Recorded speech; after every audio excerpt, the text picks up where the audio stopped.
Never in my lifetime did I think that I would be able to read a manga and become just so hungry. I mean, mouth-watering hungry. Oh. Toriko, Gourmet number 54, a Mammoth Feast. Well, hello, my brothers and sisters of the Nerd Nation.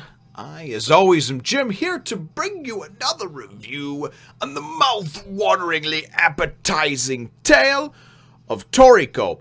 Our last chapter, of course, saw things winding down a bit and us starting a new volume and really just kind of escaping the Mammoth and everybody kind of reuniting and then being able to kind of get the hell out of there. We found out that Rin was in fact alive, hopefully saved by maybe the jewel meat and its essence, maybe saved by Toriko and his wonderful kiss and his essence. Not really quite sure, but anyway, the chapter wound up ending off with all of that kind of wrapping up together and them going and heading back toward, you know, the Aigo Gourmet Laboratory, right? So, and then things also we were also saw, and it was hinted at that the vice president of Aigo was in fact there, and we didn't see him, but he was meeting with Mansom. So that's how the chapter left off, and really this one picks up with showing Rin on like like on a respirator and laying there, you know, in the probably the medical ward or what have you at Aigo's Gourmet Laboratory, and it's her kind of recovering, right? Anyway, so then she winds up, you know, recovering. Everybody kind of comes in, and it's right at the point where she's waking up, right? Everybody's, oh, Rin, and oh, you're alive, and you're doing so good, and you're this and that, and she's like, oh yeah, I have Toriko to thank for that, and Toriko's like, what did I do? And she's like, well, if you hadn't done that, and the only thing I can assume is that either it's supposed to be like, because he kissed her before she went to die, it was the pangs of love that helped to keep her alive and bring her back to life. Or if it was just that, hey, he kissed her and they were swapping spit, and Toriko's just so goddamn overpowered that even his saliva just oozes of gourmet cell awesomeness and regeneration, and that kind of helped to bring her back to life. So either way you want to go in and take it, doesn't really matter to me, because they don't really give a great explanation as to why. She just is obviously thanking him and giving him all the credit for, of course, you know, kind of saving her. And he's just like, what are you talking about? And she's like, well, because we're more than friends now, Toriko. So it's like, oh boy, we got a stage 5 clinger here. And that's kind of what I thought when I saw it. But so then we go and we you know, as they talk a little bit amongst themselves, and then they're like, oh, let's go feast. They're gonna feast on the jewel meat, right? And then we're kind of taken back to Director Mansom's office, and he's sitting there having a drink with the vice president, who we're introduced to, and he's just this kind of cool dude with this big old mustache, and I would call him Mustachio, but his name is actually, he's the vice president of Aigo, the Aigo Corp, and he is and his name is Shigematsu. He is called Shigi for short, I'm assuming. Shige for short by Mansom, but Shigematsu is what he's actually formally introduced as.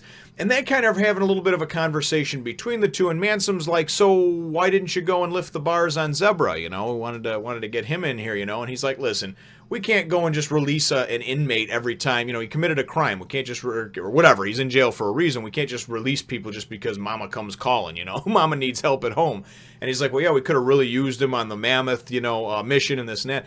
And he says, their team seemed to do just fine, even though they took a little bit of loss in this and that. And, you know, and besides, something about Chief Glass, you know, is the one who put him away, so obviously he had to save face. You can't just let him out. That would make him look bad, the Chief look bad, right? So then he goes on to go and talk a little bit about how one of the GT robots was not fully destroyed, and the only thing I can think of is maybe the one that was stepped on or smashed by the larger one, and I thought by the Mammoth initially, because the other ones were obliterated, the two that were inside of course, Coco took out the large one, and then the two that were inside of the Mammoth, Sonny took care of, and, you know, of the one with his hair, and the other one was taken care of course, by Toriko just busting his ass. So anyway, he talks about how, you know, Gourmet Corp will be coming to retrieve that, surely, and this and that. And then Mansom's like, so is that why you're here then? You know, I don't know who's going to be coming or who they're going to be sending from Gourmet Corp, but it's time for us to kind of enact a plan. You know, it's time for us to put something in action. So again, this is kind of the one that I take to wind down, and this is probably like the finale or the end of this arc, and the first kind of real big, major arc, I guess you would say as well, because it's gone for, I don't know, 35 chapters or something now. So very cool stuff. But we of course are introduced to him, and then we're brought to like the main portion of the chapter, which is the mouth-watering part of the chapter. Now I had to go and I started to read this, and I had to go and have myself some breakfast though before I could finish reading it, because I could not read read this shit on an empty stomach, right? They're all sitting around a table and they're having a good old time, about to sit down and eat the jewel meat. And the jewel meat's sparkling and it just looks so lovely. And they talk about how it actually, that's how it lit up the inside of the mammoth. It's so sparkly and bright, it's actually brighter than the moon, right? And that's why it looks like it's daylight out and it's, it's dark. And all this great stuff. And then they go and they're like, oh, Toriko, you're sparkling. And he's like, oh, I already had a little taste while I was inside the mammoth, And he hasn't really shared with anybody that, like, well, yeah, I was pretty much dead. And then, like, the gourmet cells kind of came and, like, talked to me in this weird sort of trippy world and, like, ate me and told me I had 5 minutes to go and eat something better and I'd evolve. He hasn't shared any of that yet. He was just like, I had some of it while I was inside the mammoth, And he goes, and they're about to go and eat. And Toriko goes and he's like, they're talking about how it sparkles and everything, right? And Toriko goes, yeah, I know. When I pooped earlier, my poop was sparkling too, And they're like, come on, man, we're trying to eat, And now I'm one of those people too. Like when I'm sitting down to eat, I want you to be talking about like, throwing up or being sick or taking a shit or bugs or just anything like that. It's like, I'm trying to eat, man. Let me enjoy my meal. So anyway, so he's like, oh, pooping aside, this looks good, So everybody starts to go and try some, one at a time. And Shigematsu obviously has some, and he's just so excited to have this. And he's like, oh my God. And you can just see like he's starting to sparkle in his essence. And they just show like a drawing of just the food going down. He's like, and then he goes and he says something. He's like, oh, this meat just tastes so good sliding down my throat. And I couldn't help but think of like 42 different gay jokes. And I got nothing against, no, for or against, doesn't really matter. But it was just the way that it was worded in there, Shigematsu. And he's just, this meat sliding down my throat is so good.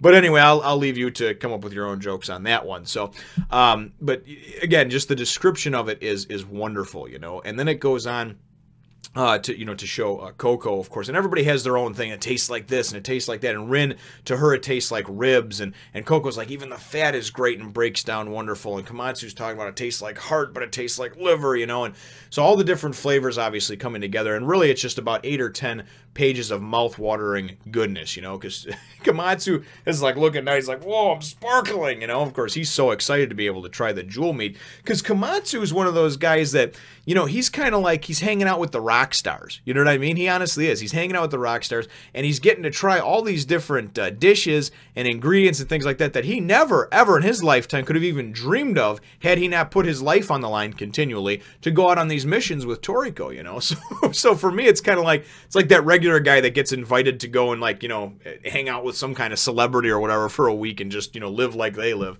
But he's getting, he definitely appreciates the jewel meat. So, and then we go and we see Sunny, and Sunny's all sparkly, and he's, oh my God, it suits you so good, Sunny. And Coco even says, that it must, because obviously different foods affect people with gourmet cells differently, but they really suit, it really suits Sunny's gourmet cells, and really kind of just help him glow in the extra special, even more flamboyant glow that he already has, And I'm glad to see that they use the word flamboyant in there, because I've called him that a few different times. So, as things progress on in the chapter over here, and again, this is kind of a wind-down one, so there's no real big action, but then Toriko goes and he's going, come on, Terry, come on over for a bite to eat, and he's going to throw him some food, and you see that the Obasaurus is in there. He's like, come on, Obasaurus, you can eat too. So, because remember, Terry made the Obasaurus his bitch in the last chapter, and then, of course, Kiss is called over for some as well, and everybody's just having a wonderful, feasting, good time, and just kind of this wonderful meat carousel, as Toriko calls it. So, then Toriko goes and he's kind of standing there, and he's all satisfied and excited and sparkly, and he's looking up at the moon, and he's just like, you're looking up at the stars, and he's just like, that's it, I've decided it, and this and that. And that's when they go and they notice how like bright and shiny Sunny is, and then Sunny goes and asks him though after that, and he says Toriko, what is it? You seem like a very decisive thing that you're sure about. And Toriko's like, kind of like a wait for it, and then he's just like, I'm going to add the jewel meat as my meat course to my life's, full course meal, right? And I'm like, oh, okay, cool. And they kind of show it, and then they show like the sort of like the, not the Jeopardy board, the oh God, what the hell's the name of that survey says? I can't remember. Anyway, but it winds up showing like, it's got like these little marquee, things to show, and obviously he's got the rainbow fruit was chosen as dessert, and he's going to put the jewel meat in as his meat course. And then in the next page you go and you see this goofy little drawing of Sunny going and kicking that out of the way and saying, oh no, you can't do that. the jewel meat's going to be my entree for my life's, course, full meal course. And I'm like, and I'm thinking in my mind, like, why can't they both just have it on there, right? But I guess it's like a matter of pride and not wanting to share and just kind of both having that, like, childlike mind mentality. Because then they go back and forth and they're arguing about it, right? And Sunny's like, but you even said it made me look so good in this net. And Toriko's like, I don't care. So as the chapter ends, it's all of them arguing amongst themselves. It's great, and you get Komatsu. And Komatsu's like, why can't you guys just both have it? Like what I was thinking. And then and Toriko's like, no, it's like a matter of pride, it's just because I don't want to share, And then Sunny's like, no, but it's mine, and I'm gonna have it as my entree. And then Rin's like, I think Toriko should get it. And Sunny's like, don't get involved in this, damn it, Rin. And of course, Rin, anything of I think Toriko should, I'm gonna suck on his. Anyway, so that's how the chapter wraps up, though. And Coco just kind of goes and says to Komatsu, he's like, man, Komatsu, let's just leave this be and let's just finish eating, So definitely a cool way to wrap up a chapter and, in my opinion, wrap up an arc. It was definitely the best one that I've read so far, arc-wise. And I guess that's where we're going to go with our chapter question here is certainly we know that the mouth-watering descriptions and even drawn in black and white, the different types of ingredients and meats, whatever, have been wonderful. Have been second to none. I really enjoy the descriptions. But I guess my thought is, in this being this first major or larger arc of Toriko, being introduced to a number of different characters, good and bad antagonists and protagonists. What are your thoughts, brothers and sisters, on the arc itself? Just let me know in the comments down below what your thoughts were on the Regal Mammoth arc as we wrap it up over here. So, and anyway, feel free to leave that in the comments down below. Hit the thumbs up, the like button if you think that I deserve it, and subscribe if you haven't done so already. We look forward to catching all of you in the next one, Nation. Mikasa. Ooh, say it again.